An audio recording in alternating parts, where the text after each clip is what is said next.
Rajim. Bismillahirrahmanirrahim. Walaqad zara'na li jahannama katsiran minal jinni wal insi lahum qulubun la yafqahuna biha wa lahum a'yunun la yubsiruna biha wa lahum adhanun la yasma'una biha ulaika kal an'ami bal hum adallu ulaika humul ghafilun. Jadi kata Allah di situ ibu-ibu, sungguh akan dan penuhkan neraka jahanam dengan jin dan manusia. Awak manusia ada berarti termasuk awak akan dan penuhkan neraka jahanam dengan jin dan manusia. Manusia yang seperti apa? Lahum qulubun la yafqahuna biha, dan nagihnya hati tapi tidak nyoba gunon untuk menghayati, meresapi ayat-ayat yang berjauh. Indahnya hayati kadang-kadang dino pengajian sekedar kadang-kadang saya masuk subuh lapeh tidak. Indah tinggal ke dalam kalbunya, indah dilaksanakan di seluruh anggota tubuhnya. Nyo punya hati dan lagi nyo hati, tapi indah nyoba gunon untuk meresapi ayat-ayat yang berjauh. Terus sudah itu, walahum a'yunul la yubsiruna biha, dan naiknya buku mato kecilnya, tapi dan nyoba gunon matonya tadi mencari ayat-ayat dulu. Apa ayat-ayat Allah itu? Keterangan-keterangan Allah itu nampak di mata Allah. Alam gunung yang ditancapkan, langit yang bergantung tanpa tiang, pohon-pohon, hewan-hewan yang melata, yang buas, yang jinak, termasuk kita punya kaki, punya tangan, punya telinga, punya mata. Itu ayat-ayat Allah yang bisa kita cari. Walahum adzanun la yasma'una biha, dan nagihnya telinga ke Allah, tapi tidak nyoba gunoan mandangnya ayat-ayat dari Allah. Urang mengaji lapeh sih macam mandang aku, ndak ada tersamping ke batinnya. Urang lah azan ndak ada tersamping ke batinnya Ustaz. Ulaika kal an'ami bal hum adallu, mereka itulah seperti binatang ternak.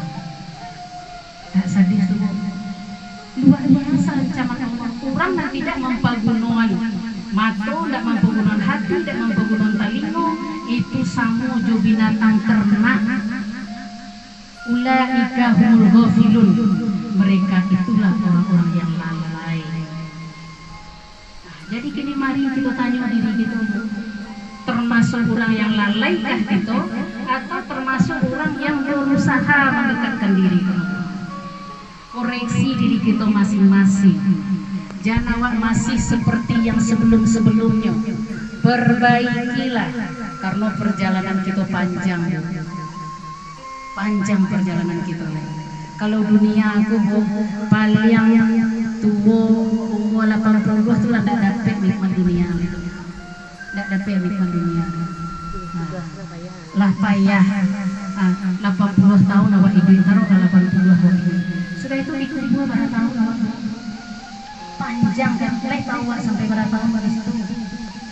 Tengoklah nenek-nenek awak dulu, leluhur awak dulu. Tidak usah orang jauh-jauh yang sekitar awak berapa tahun di dalam hidup. Itu panjang masuk penantiannya. Apa nanti-nantinya? Kiamat. Kiamat nanti-nanti. Dan orang-orang yang membawa amal yang cukup ke dalam alam kubur, alam barzakh, segera minta disegerakan kiamat. Kemudian itu karena lagi nampakkan kayaknya bagi patang surga. Jadi tidak sabarnya ingin masuki surga Allah. Tapi orang-orang yang tidak memiliki amal masuk kubur, wallahu a'lam, lah kata untuk jauh yang sadurunge. Jadi koreksilah diri kita masing-masing, perbaikilah sholat. Itu langkah pertama untuk memperbaiki diri, perbaiki sholat. Tadi ya dulu mendengar dari Dokter Ibu Aisyah Dahlan. Iya, Syahlan. Iya, dokter ke saya. Dokter itu menyebut luar biasa.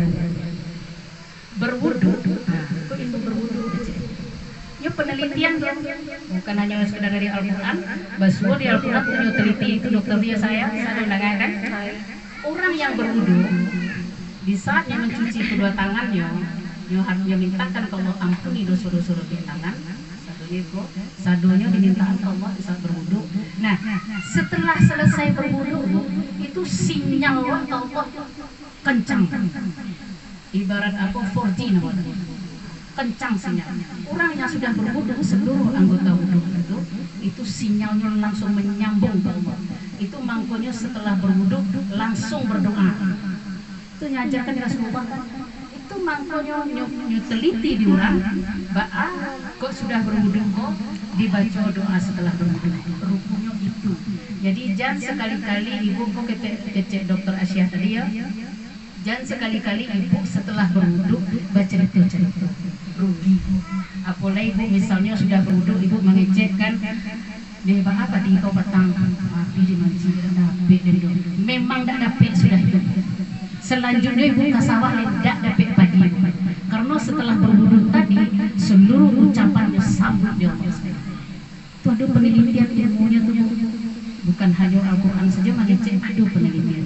Jadi ucapkanlah kata-kata yang baik setelah berwudu. Itu mangkonya baca doa setelah berwudu. Asyhadu an la ilaha illallah wahdahu la syarikalah wa asyhadu anna Muhammadan abduhu wa rasuluh. Allahumma ja'alni minat tawwabina wa ja'alni minal mutatahhirina wa ja'alni min ibadikas salihin. Kalian tahu artinya itu? Alhamdulillah. Jadi orang yang membaca doa setelah berwudu ya ampuni seluruh dosanya di Allah. Ibu-ibu, jadi doa setelah ibu doa berwudu tadi, aja namin saya minta cik lain.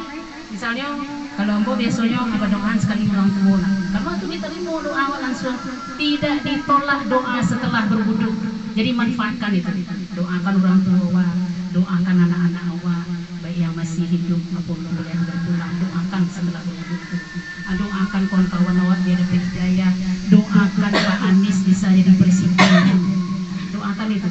Karena kalau berhasil Anies orang baik menjadi presiden, maka negara itu makmur, awak dapat pahala di sini, dapat awak pahala Nah ibu, setelah itu awak sholat. Kok penelitian dokter Asyah Dahlan gua mengecek tadi, bersujud. Kenapa bersujud itu amalan yang paling dicintai Allah? Karena di bawah ubun-ubun waktu kok ahlinya mengecek di bawah ubun-ubun waktu ada sebuah saraf namanya jispot apa bahasa ilmuannya jispot.